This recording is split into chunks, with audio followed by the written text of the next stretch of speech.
और पहला विवाह भगवान ने विदर्भ देश की राजकुमारी भीष्मक राजा की पुत्री रुक्मिणी जी से सानंद संपन्न किया। परीक्षित ने कहा, महाराज भगवान भीष्मक सुता रुक्मिणी रुचिरानना राक्षसेन विधानेन उपयेम इति श्रुतम। मैंने सुना कि गोविंद ने ये विवाह कुछ विचित्र ढंग से किया। मैं इस कथा को थोड़ा विस्तार से सुनना चाहूंगा। भगवान बोले सुनाई देते हैं। तब सुखदेव जी ने विस्तार से सुना। भीष्मक राजा के 5 पुत्र और इकलौती बेटी, भाइयों की भी लाडली, माता पिता की लाडली। सयानी बेटी हुई तो पुत्रों से परामर्श लिया पिता ने। बच्चों, आजकल द्वारकाधीश की कीर्ति खूब व्याप्त है, मुझे भी बहुत पसंद आते हैं। तुम कहो तो संबंध की चर्चा चलाएं कृष्ण के साथ। बड़ा बेटा नाम था जिसका रुक्मी, वो बिगड़ गया। पिताजी, उस रणछोड़ के साथ आप मेरी बहन का विवाह करोगे? तो मैदान छोड़ के भाग जाता है। आप बुढ़े हो गए, अब आप विश्राम कीजिए, बहन का विवाह हम करेंगे। 5 भाइयों की इकलौती बहनें, ऐसे विवाह नहीं होने वाला, धूमधाम से होगा। ठीक है बेटा, आगे के रिश्ते तुम्ही को चलाने हैं, जहां अच्छा लगे करो। तो रुक्मी गया और शाम को घर लौट के कहता है, पिताजी परसों बारात आ रही है बहन की। कहां से?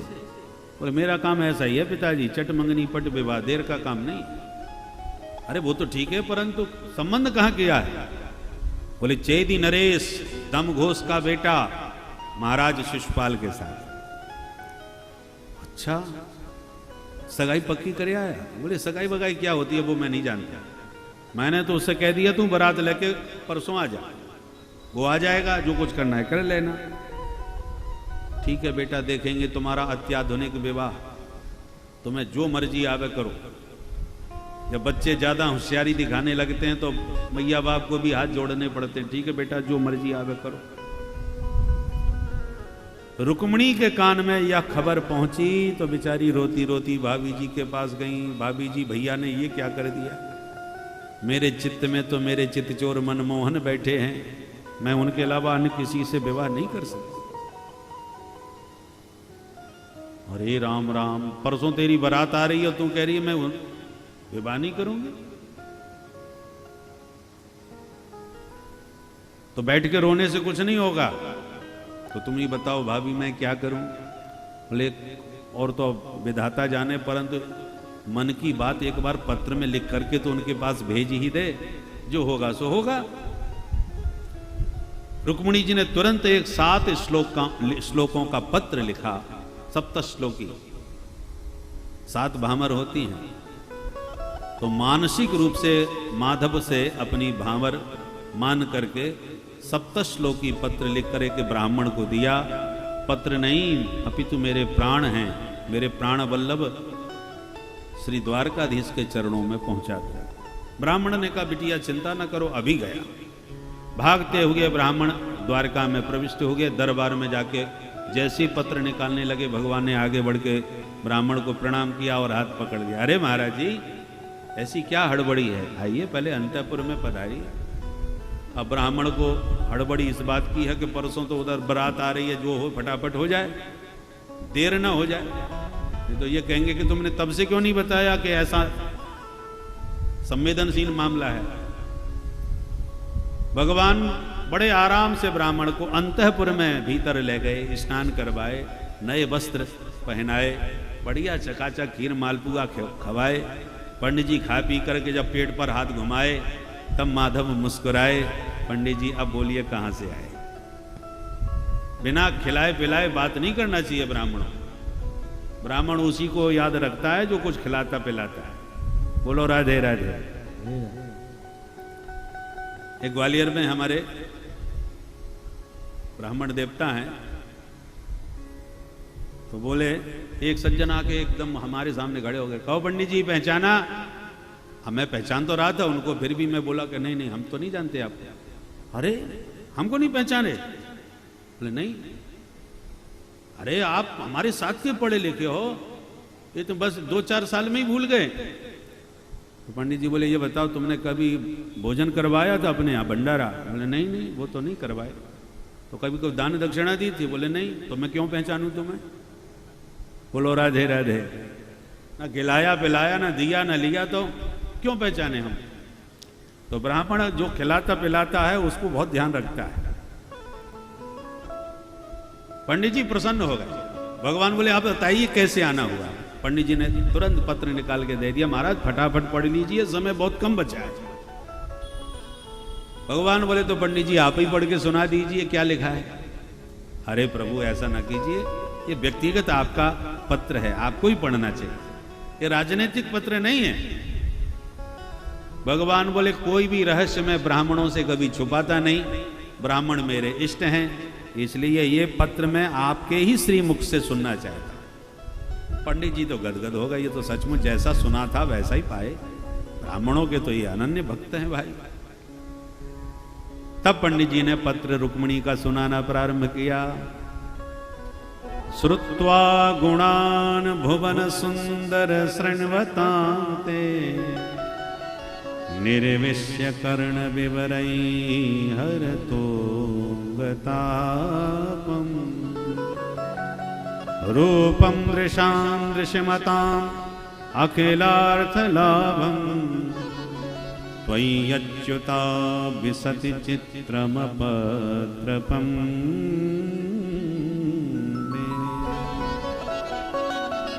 रुक्मिणी लिखती हैं, हे भुवन सुंदर, हे अच्युत, केवल आपकी महिमा इन कानों से सुनी है, देखा कभी नहीं।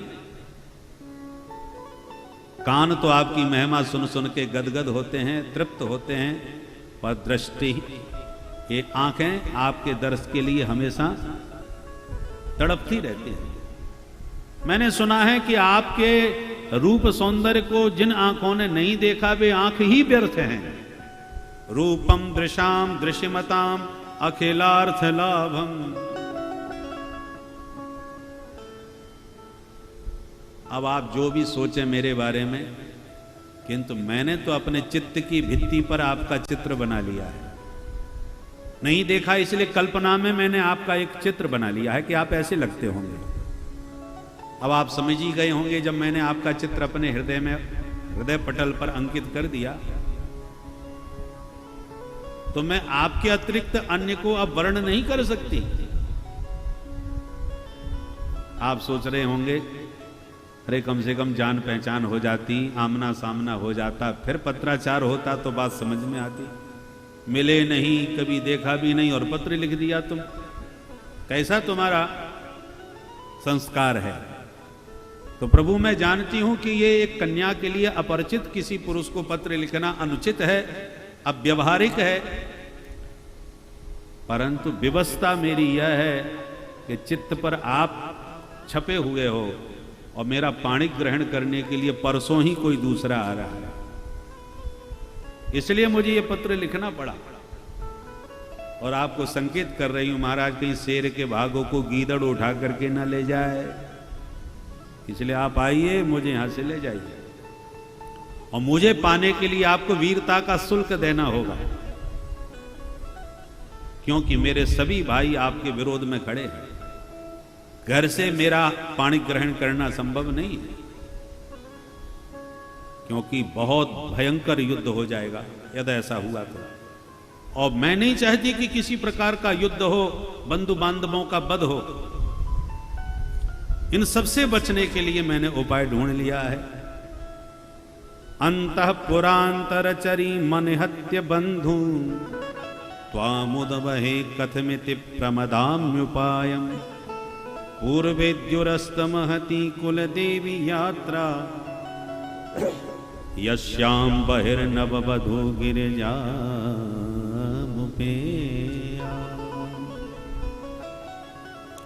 मैं गिरिजा पूजन के लिए माता पूजने जाऊंगी नगर के बाहर। तो माता के मंदिर में मिल जाना तो सारी बात बन जाएगी, कोई लड़ाई झगड़ा भी नहीं होगा वहां पर, वहां कोई भीड़ नहीं होगी। किंतु कदाचित आप नहीं आए समय पर तो शत जन्म भिष्या, भले ही 100 जन्म लेने पड़े परंतु वर्ण करूंगी तो सिर्फ आपका, ये जीवन और किसी का नहीं हो सकता।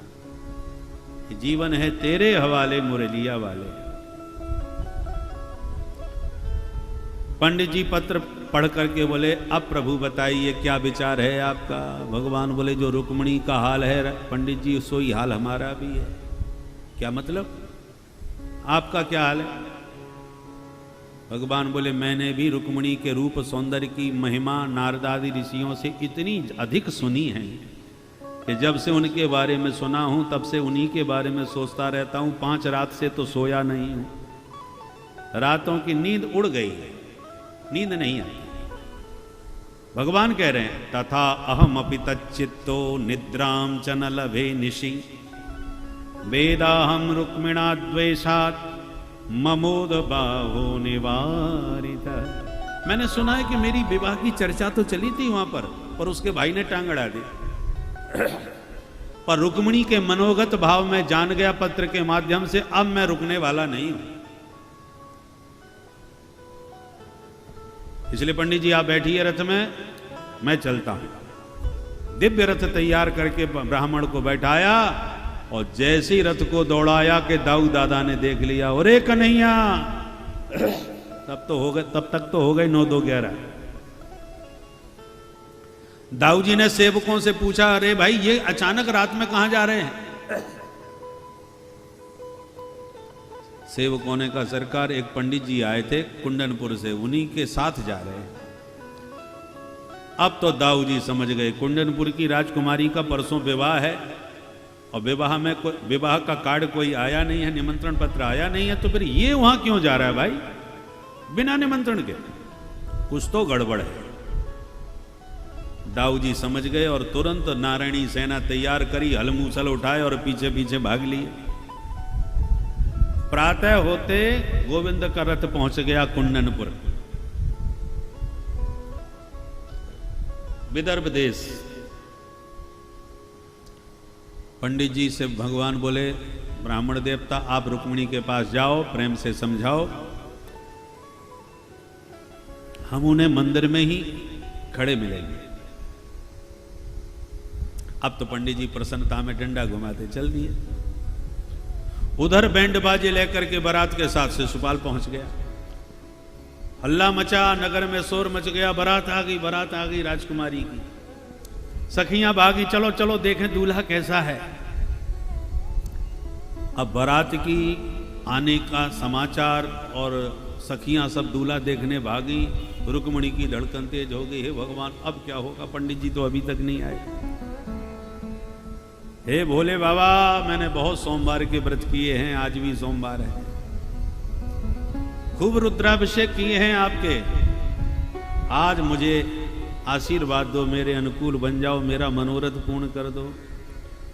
दुर्भगाया न मे धाता नानुकूलो महेश्वर, देवी वा विमुखा गौरी रुद्राणी गिरिजा सती।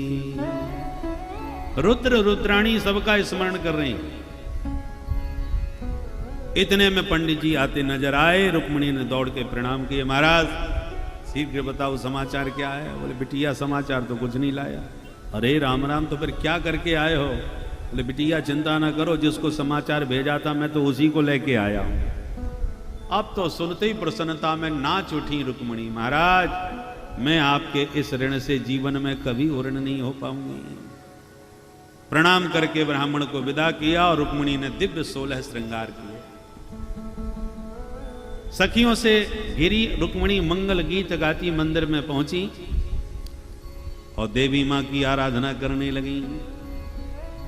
देवी मां का ये मंत्र जो रुक्मिणी ने पढ़ा है, इस मंत्र का कोई कन्या जाप करे, देवी मां को, अब तो नवरात्रि आ रही है, जिस कन्या का विवाह न हो रहा हो शीघ्र विवाह होगा। और केवल विवाह ही नहीं होगा, पति भी सुंदर प्राप्त होगा, अनुकूल वर मिलेगा। वो मंत्र क्या है, ध्यान से सुनिए। नमस्ते त्वाम के भीक्षणम स्वसंतान युताम शिवा भूयात् पतिर्मे भगवान कृष्णस्तदनुमोदता। हे मातेश्वरी, भगवान श्री कृष्ण मेरे पति बने, ऐसा मुझे आशीर्वाद दो। मां ने आशीर्वाद दे दिया। मनु जाहि राचो मिलहि सोबर सहज सुंदर सावर। मनु जाहि राचो मिलहि सोबर सहज सुंदर सावर। करुणा निधान सुजान शील स्नेह जानत रावर। करुणा निधान सुजान शील स्नेह जानत रावर। मां का आशीर्वाद मिल गया, रुक्मिणी मुग्ध हो गई। पर जैसे ही पूजा भजन करके बाहर निकली तो दरवाजे पर, मंदिर के द्वार पर हजारों सैनिक खड़े नजर आए। रुक्मिणी घबरा गई, ये क्या हो गया, इतनी फौज कहां से आ गई? क्योंकि गुप्तचर विभाग ने शिशुपाल को सावधान कर दिया, महाराज आपके विवाह में खतरा। किस बात का? बोले हमने नगर के बाहर द्वारकाधीश कृष्ण को देखा है, जबकि हमें मालूम है कन्या पक्ष ने उसको नहीं बुलाया और बारात में तुम्हारे साथ भी नहीं आया, तो ना वो घराती है ना बराती है, तो आने की जरूरत क्या है? उसके लक्षण ठीक नहीं लग रहे, इसलिए होशियार रहिएगा। तो शिशुपाल तो बहुत घबरा गया। जरासंध भी बारात में आया था, वो भी चक्कर में पड़ गया, मैंने तो उसे पहाड़ में फूंक दिया था, ये भूत कहां से आ गया? परंतु होशियार रहने की जरूरत है। जब गुप्तचर विभाग ने सूचना दी है तो सावधान तो रहना ही चाहिए। बाराती बोले आप निश्चिंत रहिए महाराज, हम केवल खीर मालपुआ खाने नहीं आए, दिखाएंगे तो हाथ। अस्त्र शस्त्र लेकर के तमाम वीर मंदिर को घेर के खड़े हो गए, यहां कोई उपद्रव न हो। परंतु रुक्मिणी ने जब मंदिर के बाहर इतने सैनिकों को देखा तो मन में घबरा गई, अब क्या होगा? मैंने तो लिख दिया था पत्र में कि मंदिर में कोई नहीं होगा, अब इतनी फौज खड़ी है। विडंबना तो यह है कि जिसको पत्र दिया था मैं तो उनको ही कभी नहीं देखा, तो इस भीड़ में वो आ भी जाए मेरे सामने तो मैं पहचानूंगी कैसे उन्हें? इसलिए हर चेहरे को रुक्मिणी बहुत ध्यान से देखने लगी कि इनमें वो कहाँ हैं। भाई आए हैं ये तो खबर है, तो आए होंगे तो इन्हीं में कहीं खड़े होंगे, तो पहचानने का प्रयास करने लगे। पर रुक्मिणी का अलौकिक दिव्य रूप सौंदर्य जब सैनिकों ने देखा तो सैनिकों के होश उड़ गए, आपस में कानाफूसी करने लगे। चाल देखो कितनी मतवाली है, मुस्कान देखो कितनी प्यारी है, ना इन्हें देखो कितने विशाल हैं। ऐसे रुक्मिणी के सौंदर्य का बखान आपस में करने लगे। और जिज्ञासावश रुक्मिणी जिसके चेहरे को टुकुर टुकुर ध्यान से देखती है, कहीं ये तो नहीं? कोई सैनिक समझ बैठता है कि हम भी किसी से कम नहीं। और दूर खड़े द्वारकाधीश ने रुक्मिणी की मनस्थिति समझ ली कि रुक्मिणी की आंखें मुझे ढूंढ रही हैं, विलंब करना ठीक नहीं। तुरंत रथ से उतरे और सैनिकों के बीच में आके खड़े हो गए। सैनिकों का पूरा ध्यान रुक्मिणी के मुख कमल पर टिका है। बगल में कौन खड़ा है कौन देखना, किसी को देखने की फुर्सत कहां। रुक्मिणी की घूमती हुई दृष्टि जो द्वारकाधीश से टकराई और जो आंखें चार भईं, भगवान ने मुस्कुरा के तुरंत हाथ हिला दिया, घबराओ मत हम ही हैं। हाथ हिलाते मुस्कुराते माधव को जब देखा रुक्मिणी एक दृष्टि में पहचान गई, पक्के यही है। सारा भय जो भरा था हृदय में कि क्या होगा कौन होगा, वो सब भाग गया। रुक्मिणी निश्चिंत हो गई कि अब वो पहचान में आ गए, अब मुझे कोई खतरा नहीं।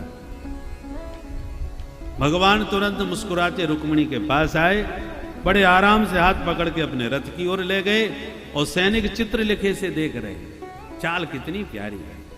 दूसरा कहता है अरे ये देख जोड़ी कितनी निराली है, और ये हो से नहीं कि हो क्या रहा है। भगवान हाथ पकड़ के रथ में बैठा दिए रुक्मिणी को।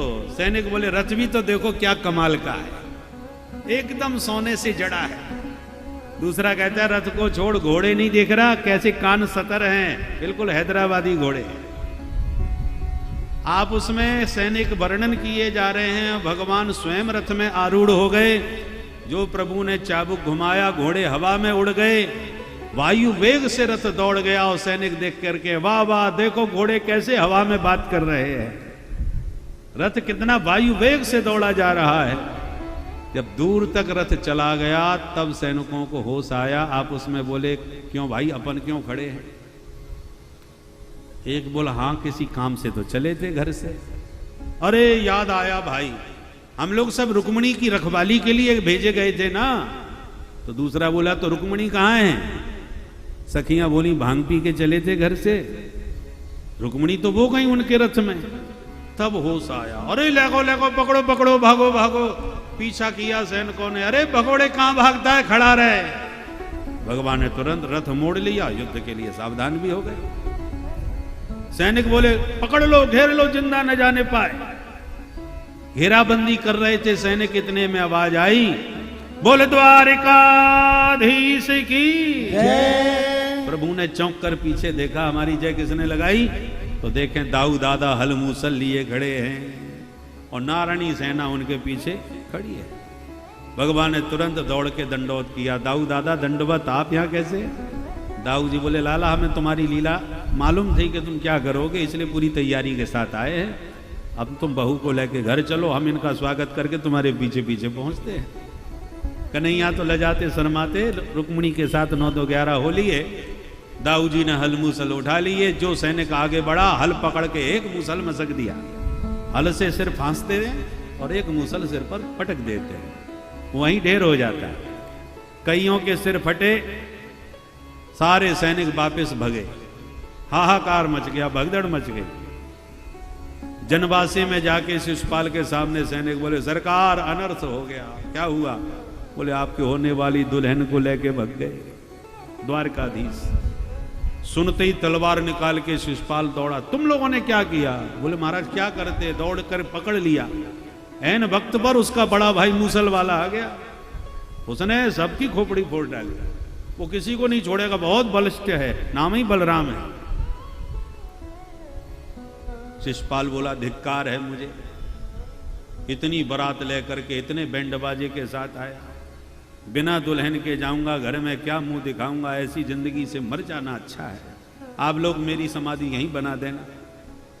जरासंध ने देखा मित्र बहुत दुखी हो रहा है, तो हाथ पकड़ के चुपचापा के लिए कमरे में ले जाके बोला क्यों ये मूर्खता की बातें करते हो? एक बार हार गए तो मरने की बात करने लगे। मुझे देख, इसी कृष्ण ने मुझे 17 बार लगातार हराया, पर बंदे ने हिम्मत नहीं हारी, तो 18वीं बार मैंने भी ऐसा दौड़ाया कि जन्मभूमि छोड़ करके समुद्र की शरण लिए बैठा है। वीरों को कभी भी हिम्मत नहीं हारनी चाहिए मरते दम तक। तो एक बार में हिम्मत हार गया। तब सुनकर शिशुपाल को शांति मिली कि जब हमसे भी बड़े बड़े बेशरम पड़े हैं, ये 17 बार हारे बैठे हैं फिर भी नहीं मरे, तो हम एक बार में क्यों मर जाएं भाई? हिम्मत आ गई और दुल्हन के डोले में स्वयं बैठ करके मुंह छुपा के रोते रोते अपने घर गया। और उधर रुक्मिणी जी के भाई ने को पता चला, दौड़ करके भागकर भगवान के रथ को रास्ते में पकड़ लिया। तो बार बार भगवान को चुनौती देके ललकारने लगा, तो भगवान ने तलवार निकाली तो रुक्मिणी जी ने हाथ पकड़ लिया। अनिहत्य बंधु, मैंने कहा था बंधु बांधवों का वध नहीं होना चाहिए विवाह में। भगवान बोले अरे देवी जी मारूंगा नहीं, जब तुम्हारा भाई है तो मेरा भी तो कुछ लगेगा, चिंता ना करो, मारूंगा नहीं, पर इसको दंड जरूर दूंगा, इसने बहुत गड़बड़ की। रथ से कूदे कन्हैया, दौड़ करके साले साहब का सिर पकड़ा और तलवार से बाल साफ करने चालू कर दिए। आधे इधर के निकाले और आधे इधर की मूछ और आधी इधर की दाढ़ी, ऐसी भद्रा उतारी कि बेचारे की शकल देखने लायक नहीं छोड़ी। भगवान ये कर ही रहे थे कि इतने में दाऊजी विजय का शंख बजा के घर वापस लौटे। रास्ते में ये दृश्य देखा, भाग करके दाऊजी ने कन्हैया का हाथ पकड़ा। चौरे कन्हैया, ये नाईगिरी कब से सीख ली? तो शर्म ना आवे, शादी होती साले का सिर मुड़ के धर दिया। ऐसे संबंध बनाए जाते हैं। असाध्विदम त्वया कृष्ण कृतमस्मत् जुगुप्सितम बपनम स्मश्रु के सानाम वैरूप्यो सुहृदो बध। अरे स्मश्रु माने मूछ, दाढ़ी मूछ बनाना ये अपने बंधु बांधवों का वध करने के बराबर होता है, मारने जैसा होता है। दुनिया शादी के बाद साले को सिर पर रखती है और तुमने उसका सिर मुड़ के धर दिया। बहुत डांटा दाऊजी ने। बड़े भाई है ना, डांटने का पूरा अधिकार लेके आए। जब ज्यादा लाल पीले होने लगे तो कन्हैया ने मुस्कुराते हुए इशारे में कहा, दाऊ दादा अब घर चल के जहां डांटना हो चुपचाप अकेले में डांट लेना। नहीं नहीं, शादी भई है, बहू के सामने बेइज्जती कर रहे हो। ऐसे तुम बेइज्जती करोगे वो मेरी कभी इज्जत नहीं करेगी। सोई दाऊजी की सारी गुस्सा ठंडी पड़ गई और रुक्मिणी के पास आके बोले, देवी रुक्मिणी अयम ही क्षत्रियाणाम अयम धर्म प्रजापति विनिर्मितः। हम क्षत्रियों का धर्म ही विधाता ने बड़ा कठोर बनाया है। कोई भी यदि हमको चुनौती देता है तो लड़ना हमारा प्रथम कर्तव्य बन जाता है। अब तुम्हारे भाई ने हमारे भाई को चुनौती दी होगी तो इसलिए ये भी भिड़ गया। चलो कोई बात नहीं, जो होना था हो गया। शादी विवाह में थोड़ी बहुत भिड़ंत हो ही जाती है। और फिर क्षत्रियों की शादी में तो नेक में ही बाल मूछों का नीचा हुआ सो तनातनी हो जाती है। अब जो हुआ सो हुआ। भाई रुक्मी, अब तुम भी बुरा मत मानो, रिश्तेदार बन गए हो, प्रेम से पधारो। पर घर पहुंचाने लायक शकल नहीं छोड़ी थी, इसलिए जीवन में कभी लौट के घर नहीं गया। और इसने एक नया शहर बसाया भोजकट के नाम से। उस शहर में हमेशा के लिए बस गया, कभी लौट के अपने घर नहीं गया। इधर द्वारकानाथ जब पधारे तो मंगल महोत्सव नर नारियों में मनने लगा। पूरी द्वारका में आनंद की लहर छा गई। हमारे द्वारकानाथ दूल्हा बन के दुल्हन के साथ पधारे हैं। दिव्य मंगल गीत गबने लगे। आइए एक गीत हम लोग भी गा लें भगवान के दिव्य विवाह महोत्सव का, उसके बाद आगे की चर्चा करेंगे। बोल दुल्हा सरकार की जय। दूल्हा बने हैं नंदला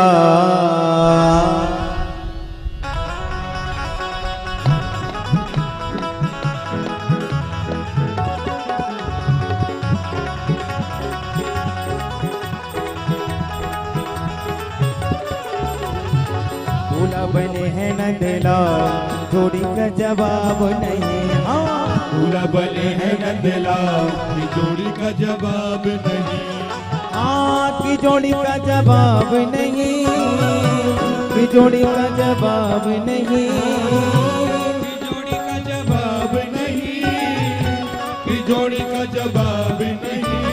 हो जोड़ी का जवाब नहीं, जोड़ी का जवाब नहीं, जोड़ी का जवाब नहीं, जोड़ी का जवाब नहीं। दूल्हा बने हैं नंदला, दूल्हा बने हैं नंदला, जोड़ी का जवाब नहीं। दूल्हा बने हैं नंदला, जोड़ी का जवाब नहीं।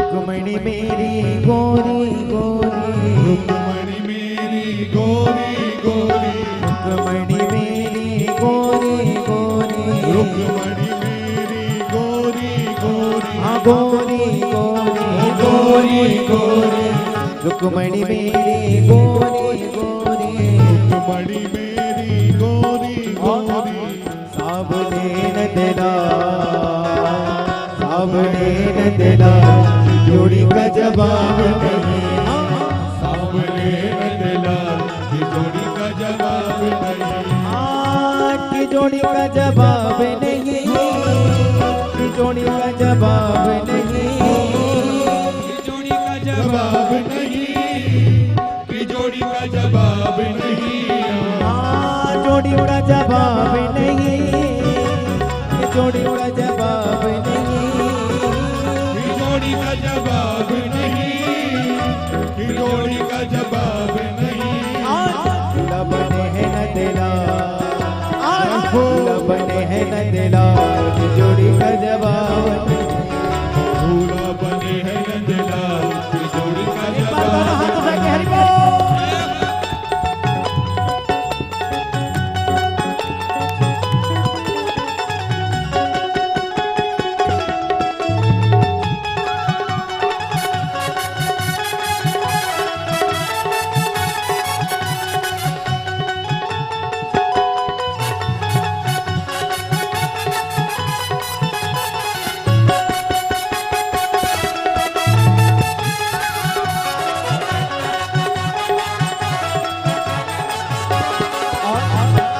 रुक्मणी मेरी महलों वाली रुक्मणी मेरी महलों वाली रुक्मणी मेरी महलों वाली रुक्मणी मेरी महलों वाली रुक्मणी मेरी महलों वाली रुक्मणी मेरी महलों वाली अरे रुक्मणी मेरी महलों वाली मेरी महलों वाली आए चरवे न देना आए चरवे न देना जोड़ी का जवाब नहीं आए चरवे नंदलाल की जोड़ी का जवाब नहीं जोड़ी का जवाब नहीं जोड़ी का जवाब नहीं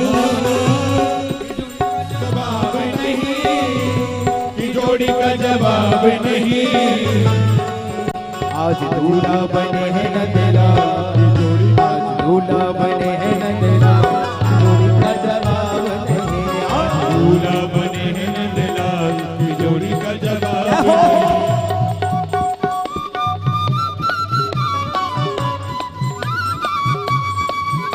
रुक्मणी मैया की जय हो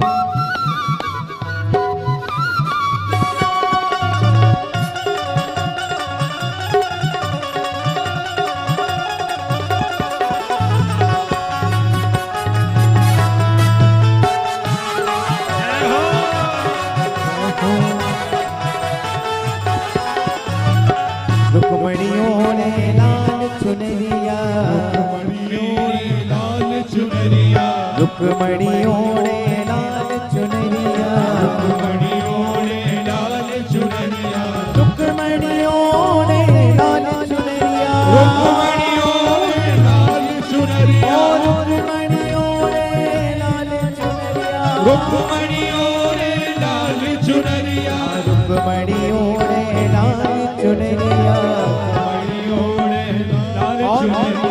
हरी कमरिया न देना हरी कमरिया न देना जोड़ी का जवाब नहीं हरी कमरिया न देना की जोड़ी का जवाब की जोड़ी का जवाब नहीं की जोड़ी का जवाब नहीं की जोड़ी का जवाब नहीं की जोड़ी का जवाब नहीं दूल्हा बने हैं न देना दूल्हा बने हैं न देना जोड़ी का जवाब नहीं दूल्हा बने हैं नंदलाल की जोड़ी का जवाब नहीं की जोड़ी का जवाब नहीं की जोड़ी का जवाब नहीं बोलो द्वारिकाधीश भगवान की बोल दुल्हा सरकार की जय रुक्मणी रमण भगवान की जय जय जय श्री श्री राम